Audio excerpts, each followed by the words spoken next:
ആ വാ ഇരിക്കിരിക്കെ.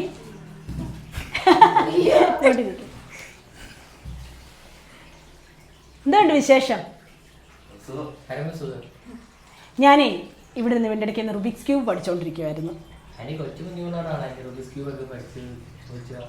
എടാ നമുക്കറിയാൻ മേലാത്ത കാര്യങ്ങളെ അതിപ്പോൾ കുഞ്ഞായാലും വലുതായാലും നമ്മൾ ചോദിച്ച് മനസ്സിലാക്കണം. ഇപ്പം എനിക്കറിയാൻ മേലാത്തൊരു കാര്യമാണല്ലോ റുബിക്സ് ക്യൂബ്. അവൻ കുഞ്ഞായി പോയെന്ന് പറഞ്ഞിട്ട് നമുക്ക് ചോദിക്കാതിരിക്കേണ്ട കാര്യമില്ല ഉണ്ടോ? ഇല്ല. അപ്പം നമുക്കറിയാൻ മേലാത്ത കാര്യങ്ങൾ ചോദിച്ച് മനസ്സിലാക്കുന്നതിൽ പ്രായം ഒരു ഘടകമേ അല്ല കേട്ടോ.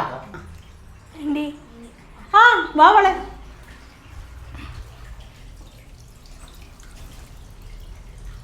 എന്തുണ്ട് വിശേഷം?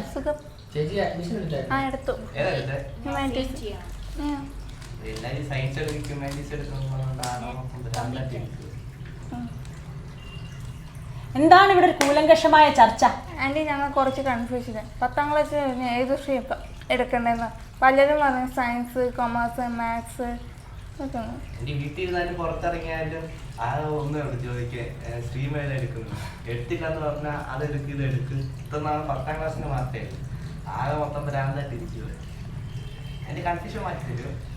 എടാ ഇതേ ഈ ഒരു പ്രായത്തില് ഇതിപ്പോ നീയും കൂടെ കേൾക്കാൻ വേണ്ടിയാ പറയുന്നത്. അടുത്ത 10ാം ക്ലാസ് അല്ലേ. അപ്പൊ ഈ ഒരു പ്രായത്തിൽ കുട്ടികളെല്ലാം ഫേസ് ചെയ്യുന്ന ഒരു കാര്യമാണ്. അതായത് 10ാം ക്ലാസ് അങ്ങോട്ട് കഴിയുമ്പോൾ എൻ്റെ ഫ്രണ്ട്സിൻ്റെ സ്ട്രീമിനനുസരിച്ച് ഞാനും പോകുമെന്ന് പറയുന്നവരുണ്ട്. ചിലർ റിലേറ്റീവ്സ് പ്രഷറൈസ് ചെയ്യുന്നതിൻ്റെ ഭാഗമായിട്ട് പോകുന്നവരുണ്ട്. ചിലരാണെന്നുണ്ടെങ്കിൽ 10ാം ക്ലാസ്സിൻ്റെ മാർക്കിൻ്റെ ബേസിസിൽ നല്ല മാർക്ക് കിട്ടി അതുകൊണ്ട് സയൻസ് ഗ്രൂപ്പ് എടുക്കാം അല്ലെങ്കിൽ അങ്ങനെയുള്ളൊരു ധാരണയിൽ പോകുന്നവരുണ്ട്. പിന്നെ അത് അപ്പം വേറെ ചിലരാണെങ്കിൽ തെറ്റായിട്ടുള്ള ഡിസിഷൻ എടുക്കും. കാര്യം അവർക്ക് ഇഷ്ടമല്ലാത്തൊരു ഗ്രൂപ്പ് സെലക്ട് ചെയ്ത് അവർ അതിന് പോകും. അതാണ് ഏറ്റവും വലിയ തെറ്റ്. പിന്നെ ചിലർക്ക് വരുന്ന പ്രോബ്ലം എന്ന് പറഞ്ഞാൽ കരിയർ ഓപ്ഷൻസ്, ഏത് ജോലിക്ക് പോകണമെന്നുള്ളതിനെ കുറിച്ചൊരു കൺഫ്യൂഷൻ ഉണ്ടാവും. അതിൻ്റെ ബേസിസിൽ അവിടെ ഒരു ഏത് സ്ട്രീം എടുക്കുന്നതിനെ കുറിച്ചൊരു കൺഫ്യൂഷൻ അവർക്ക് ഉണ്ടാവുന്നുണ്ട്. ഇതൊക്കെ തന്നെയാണ് ഞങ്ങൾ ഫേസ് ചെയ്തത്. പ്ലസ് വണ്ണിൽ ഇപ്പം ശരിക്കും പറഞ്ഞാൽ ഫിസിക്സ്, കെമിസ്ട്രി, ബയോളജി, പിന്നെ physics, chemistry, maths, commerce, humanities, ഇങ്ങനെ 3-4 സ്ട്രീമാണ് ഉള്ളത്. അതിൽ ഫിസിക്സ്, കെമിസ്ട്രി, ഇപ്പം ഫിസിക്സ്, കെമിസ്ട്രി, ബയോളജി എടുത്തു കഴിഞ്ഞാൽ ഓപ്ഷണലായിട്ട് വേറൊരു സബ്ജക്റ്റ് ഇതർ എന്താ പറയുക സോഷ്യോളജി എടുക്കാം, ഫിസിക്കൽ എഡ്യൂക്കേഷൻ എടുക്കാം, അതല്ലെങ്കിൽ സൈക്കോളജി എടുക്കാം, അങ്ങനെ പലതും എടുക്കാൻ പറ്റും. പക്ഷേ ഇത് എന്താ പറയുക ഫിസിക്സ്, കെമിസ്ട്രി, മാത്സ് വരുമ്പം അതിൻ്റെ ഓപ്ഷണലായിട്ട് കമ്പ്യൂട്ടർ സയൻസ് എടുക്കാം. ശരിക്കും വേറൊരു ഓപ്ഷനുകളുണ്ട് ഫിസിക്സ്, കെമിസ്ട്രി, മാത്സ്, ബയോളജി. അതെന്ന് പറയുന്നതാണ് ശരിക്കും നല്ല ടഫാണ്.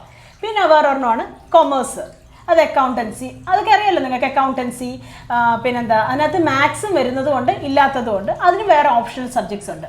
പിന്നെ അത് കഴിഞ്ഞ് ഹ്യൂമാനിറ്റീസ്, അതിനകത്ത് ജോഗ്രഫി, ഹിസ്റ്ററി, എക്കണോമിക്സ്, അതിന് വേണമെങ്കിൽ സോഷ്യോളജി എടുക്കാം. അങ്ങനെ അതിൻ്റെ കൂടെ വേറെ ഓപ്ഷണൽ സബ്ജക്ട്സും ഉണ്ട്. അപ്പം എല്ലാത്തിനകത്തും ഇംഗ്ലീഷ് കമ്പൽസറിയാണ്.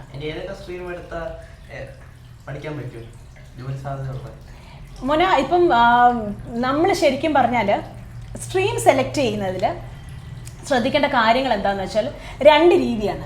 ഒന്ന് ഇൻട്രസ്റ്റിൻ്റെ അടിസ്ഥാനത്തിൽ നമ്മുടെ താല്പര്യം അനുസരിച്ച്, പിന്നെ ഒരെണ്ണം കരിയർ ഓപ്ഷൻസ്.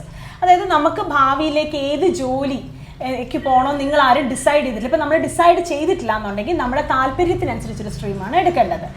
ഇപ്പോൾ ചിലർ പണ്ട് തൊട്ടേ പറയത്തില്ലേ എനിക്ക് ഡോക്ടർ ആവണം, എഞ്ചിനീയർ ആവണം എന്നൊക്കെ പറയത്തില്ല. അപ്പോൾ അങ്ങനെ ഇപ്പോൾ ഡോക്ടർ ആകണം എന്ന് പറയുന്നൊരു കുട്ടി ഏറ്റവും നല്ലത് ഫിസിക്സ്, കെമിസ്ട്രി, ബയോളജി എടുത്ത് വെച്ചിട്ട് പഠിക്കുന്നതായിരിക്കും. അതല്ല എഞ്ചിനീയർ ആവണമെന്നുള്ളത് ഫിസിക്സ്, കെമിസ്ട്രി, മാത്സ്. അപ്പം ഇത് രണ്ടിൽ അപ്പം അതല്ല ചിലർക്കാണെങ്കിൽ ടീച്ചർ ആവണം, അല്ലെന്നുണ്ടെങ്കിൽ ഡിഗ്രിക്ക് പോകണം, ഇങ്ങനെയൊക്കെ ഉള്ളവരാണെങ്കിൽ ഹ്യൂമാനിറ്റീസോ കൊമേഴ്സോ ഏത് വേണമെങ്കിലും എടുക്കാൻ പറ്റും അല്ലേ. ഇതിന് എല്ലാത്തിനും ജോലി സാധ്യതകളും ഉണ്ട്. അതായത് ഫിസിക്സ്, കെമിസ്ട്രി, ബയോളജി എടുക്കുന്ന ഒരു വ്യക്തി അവർക്കാണെങ്കിൽ മെഡിസിൻ ഫീൽഡ് ഓപ്റ്റ് ചെയ്യാം അല്ലേ. MBBSന് പോകാം, B.Pharm പോകാം, BHMS, BAMS, അതായത് ഹോമിയോപ്പതി, ആയുർവേദം, പിന്നെ ലാബ് ടെക്നീഷ്യൻ കോഴ്സ്, അങ്ങനെ കുറേ ഉണ്ട്. അങ്ങനെയൊക്കെ നമുക്ക് ഡോക്ടറായിട്ട് വർക്ക് ചെയ്യാം, നഴ്സായിട്ട് വർക്ക് ചെയ്യാം, BSc നഴ്സിംഗ് കഴിഞ്ഞാൽ എന്നിട്ട് നഴ്സായിട്ട് വർക്ക് ചെയ്യാം, ലാബ് ടെക്നീഷ്യൻ, ഫാർമസിസ്റ്റ്, ഇങ്ങനെയൊക്കെ ഉള്ളവർക്കാം. അതേ സമയത്ത് മറ്റേ ഫിസിക്സ്, കെമിസ്ട്രി, മാത്സ് ആ ഓപ്ഷൻസ് എടുക്കുന്നത് കൂടുതലും എഞ്ചിനീയറിങ്ങിന് നല്ലതാണ്. അപ്പോൾ ആ B.Tech, B.Arch, അതായത് പടം വരയ്ക്കത്തില്ലേ വീടിൻ്റെ ഒക്കെ ആർക്കിടെക്റ്റ്, അതാണ് B.Archന് പോകാം. പിന്നെ NDA ഡിഫൻസിലോട്ടൊക്കെ പോകാനായിട്ട് അതിൻ്റെ എൻട്രൻസ് എഴുതാം. പിന്നെ ഏവിയേഷൻ എന്ന് പറഞ്ഞൊരു കോഴ്സുണ്ട്, അതൊക്കെ ഫിസിക്സ്, കെമിസ്ട്രി, മാത്സ് ഒക്കെ എടുക്കുന്നവർക്ക് പോകാവുന്ന. പിന്നെ മറ്റേ എന്താ പറയുക ഹ്യൂമാനിറ്റീസ് ആണെങ്കിൽ ഏതാണ് നിങ്ങൾക്ക് ഡിഗ്രി ഇതിൻ്റെ തന്നെ ഡിഗ്രിക്ക് ഇപ്പം മറ്റേതിനും ഡിഗ്രി കോഴ്സ് ചെയ്യാൻ പറ്റും. ഫിസിക്സ് കെമിസ്ട്രി ഒക്കെ എടുക്കുന്നവർക്ക് degree in physics chemistry biology അല്ലെങ്കിൽ maths BSc physics BSc chemistry BSc maths ഇതൊക്കെ എടുക്കാൻ പറ്റും. അല്ലെങ്കിൽ BSc സുവോളജിയോ ബോട്ടണിയോ ഏതാണെന്ന് വെച്ചാൽ എടുക്കാൻ പറ്റും. അതുപോലെ തന്നെ ഹ്യൂമാനിറ്റീസിനകത്താണെങ്കിൽ നിങ്ങൾക്ക് ഡിഗ്രി കോഴ്സുകൾ ചെയ്യാം. അതായത് BSc ജോഗ്രഫി അങ്ങനെയൊക്കെ പറഞ്ഞിട്ട് ഹിസ്റ്ററി എന്നൊക്കെ പറഞ്ഞിട്ട് BSc അല്ല BA ഹിസ്റ്ററി BA എക്കണോമിക്സ് എന്നൊക്കെ പറഞ്ഞ് കോഴ്സസ് ചെയ്യാം. അതല്ലെന്നുണ്ടെങ്കിൽ LLBക്ക് പോകാം. പിന്നെ അത് കഴിഞ്ഞ് ജേർണലിസം കോഴ്സിന് പോകാം. പത്രപ്രവർത്തകരായിട്ടൊക്കെ നടക്കാനായിട്ട് വക്കീലാകുക, അതാ ജേർണലിസ്റ്റ് മറ്റേ ലോയർ എന്ന് പറയുന്നത് LLB എന്ന് പറയുന്നത് വക്കീലാവാൻ. അങ്ങനെയൊക്കെ ഈ ഹ്യൂമാനിറ്റീസ് എടുത്തു കഴിഞ്ഞാൽ പോകാൻ പറ്റും. പിന്നെ ടീച്ചിങ് പോസ്റ്റ്, ഇതിപ്പോൾ ഏതെടുത്താലും ടീച്ചിങ് പോസ്റ്റിനൊക്കെ പോകാൻ പറ്റും. ടീച്ചിങ് പോസ്റ്റ് എടുക്കാം, പോസ്റ്റിന് പോകാം. പിന്നെ വരുന്നത് എന്താ പറയുക, കൊമേഴ്സ് എന്ന് പറഞ്ഞാൽ അക്കൗണ്ടൻറ്റിൻ്റെ പണിക്ക് പറ്റുന്നത് അല്ലേ. അതുകൂടാതെ നിങ്ങൾ കേട്ടിട്ടുണ്ടോ നിഫ്റ്റിന്നും സെൻസെക്സ് എന്നും ഒക്കെ കേട്ടിട്ടുണ്ടല്ലോ അല്ലേ. അതെന്തോ സ്റ്റോക്ക് മാർക്കറ്റ് അനാലിസിസ് എന്ന് പറഞ്ഞൊരു ജോലിയുണ്ട്, അനലിസ്റ്റ് എന്ന് പറഞ്ഞിട്ട്. അത് വേണമെങ്കിൽ ഇതെടുത്തിട്ട് പോകാം. ഇതിനൊക്കെ ചാർട്ടേഡ് അക്കൗണ്ടൻറ്റ്, അച്ഛന്മാരുടെയൊക്കെ വീട്ടിലെ ടാക്സ് ഒക്കെ നോക്കുന്ന ആൾക്കാരില്ലേ, അതൊക്കെ ഈ കൊമേഴ്സ് ഒക്കെ കഴിഞ്ഞിട്ടൊക്കെയാണ് ഒരു ചാർട്ടേഡ് അക്കൗണ്ടൻറ്റിൻ്റെ കോഴ്സിന് പോകുന്നത്. മനസ്സിലായോ? അപ്പോൾ അങ്ങനെയൊക്കെയുള്ള ജോലിക്കൊക്കെ പോകാൻ പറ്റും. പിന്നെ ഇതിനൊക്കെ ഉപരിയായിട്ട് ഇതെല്ലാം ഏതെടുത്താലും നമുക്ക് നമ്മുടെ PSC എക്സാം എഴുതാൻ പറ്റും. അതുപോലെ തന്നെ സിവിൽ സർവീസ് എക്സാം, കളക്ടറും IPS ഒക്കെ ഉണ്ടല്ലോ, പോലീസും ഒക്കെ. അതിന് പോകണമെന്നുണ്ടെങ്കിലും ഇതിലേതെങ്കിലും ഒരു ഡിഗ്രി ഏതെങ്കിലും ഒരു സ്ട്രീം എടുത്താൽ മതിയാവും. പക്ഷേ ഏറ്റവും നല്ലത് ഹ്യൂമാനിറ്റീസ് എടുക്കുന്നതായിരിക്കും. കാര്യം കൂടുതലും ആ ഒരു ബേസിസിലാണ്, നമ്മുടെ ഹിസ്റ്ററി ബേസ്ഡ് ആയിട്ടൊക്കെയാണല്ലോ ക്വസ്റ്റ്യൻസ് കൂടുതലായിട്ടൊക്കെ വരുന്നത്. അപ്പോൾ അതുകൊണ്ട് ഏറ്റവും നല്ലത് ഹ്യൂമാനിറ്റീസ് എടുക്കുന്നത്. ഞാൻ എൻ്റെ അഭിപ്രായം പറഞ്ഞതേ ഉള്ളൂ. എന്നും പറഞ്ഞുകൊണ്ട് ഡോക്ടേഴ്സ് പോകുന്നില്ലേ കളക്ടറൊക്കെ ആയിട്ട്, അതൊക്കെ നമുക്ക് എങ്ങനെ വേണമെങ്കിലും എടുക്കാൻ പറ്റും. പിന്നെ അതാണ് കരിയറിൻ്റെ ഇതിൽ നമ്മൾ എടുക്കുന്നത്. പിന്നെ ഇൻട്രസ്റ്റിൻ്റെ ബേസിസിൽ നമ്മൾ സ്ട്രീം ചെയ്യുന്നതിനെ കുറിച്ചല്ലേ ഞാൻ ആദ്യം പറഞ്ഞത്. നമ്മുടെ ഇഷ്ടത്തിനനുസരിച്ച് നമ്മുടെ ഇപ്പോൾ ചിലർക്കാണെങ്കിൽ ഫിസിക്സ് പഠിക്കാൻ ഭയങ്കര ഇഷ്ടമായിരിക്കും, അല്ലെങ്കിൽ സോഷ്യൽ സ്റ്റഡീസ് ഭയങ്കര ഇഷ്ടമായിരിക്കും പഠിക്കാൻ. അപ്പം ആ ഒരു ഇത് വരുമ്പോഴത്തേക്ക് നിങ്ങളുടെ ഇഷ്ടത്തിനാണ് അവിടെ പ്രാതിനിധ്യം കൊടുക്കേണ്ടത് കേട്ടോ. പ്രാമുഖ്യം കൊടുക്കേണ്ടതിനാൽ നിങ്ങളുടെ ഇഷ്ടങ്ങൾക്ക്. അപ്പം സോഷ്യൽ സ്റ്റഡീസ് പഠിക്കാൻ ഇഷ്ടമുള്ളവർ ഹ്യൂമാനിറ്റീസ് എടുക്കുക, കണക്കിനോട് ഇഷ്ടമുള്ളവർ ഫിസിക്സ് കെമിസ്ട്രി മാത്സ് അങ്ങനെയൊക്കെ. അത് നിങ്ങളുടെ ഇഷ്ടമാണ് മെയിൻലി അവിടെ വരുന്നത്. ചുരുക്കം പറഞ്ഞാലേ കുറച്ച് കാര്യങ്ങൾ നിങ്ങൾ ശ്രദ്ധിച്ചാൽ മതി. എന്തൊക്കെയാ? മെയിൻലി ഫ്രണ്ട്സ് പറയുന്നതിനനുസരിച്ച്, ഫ്രണ്ട്സിൻ്റെ ഇഷ്ടത്തിനനുസരിച്ച് നിങ്ങൾ നിങ്ങളുടെ സ്ട്രീം തിരഞ്ഞെടുക്കാതിരിക്കുക. രണ്ടാമത്തേത് ബാക്കി ബന്ധുക്കൾ പറഞ്ഞു എന്ന് പറഞ്ഞ് എടുക്കാതിരിക്കുക. മൂന്നാമത്തേത് എന്താണ്? നിങ്ങൾ 10ാം ക്ലാസ്സിൻ്റെ മാർക്സിൻ്റെ ബേസിസിൽ നിങ്ങൾക്ക് ഇഷ്ടമല്ലാത്ത കോഴ്സിന് പോവാതിരിക്കുക. 10ാം ക്ലാസ്സിൻ്റെ മാർക്സ് ഒന്നിനും ഒരു മാനദണ്ഡമാണോ എന്ന് ചോദിച്ചാൽ നമുക്ക് ഹയർ എഡ്യൂക്കേഷന് പോകാൻ നല്ലതാണ്. അതല്ലാതെ നിങ്ങളുടെ ഇഷ്ടങ്ങൾക്കാണ് അവിടെ ഇമ്പോർട്ടൻസ് കൊടുക്കേണ്ടത്.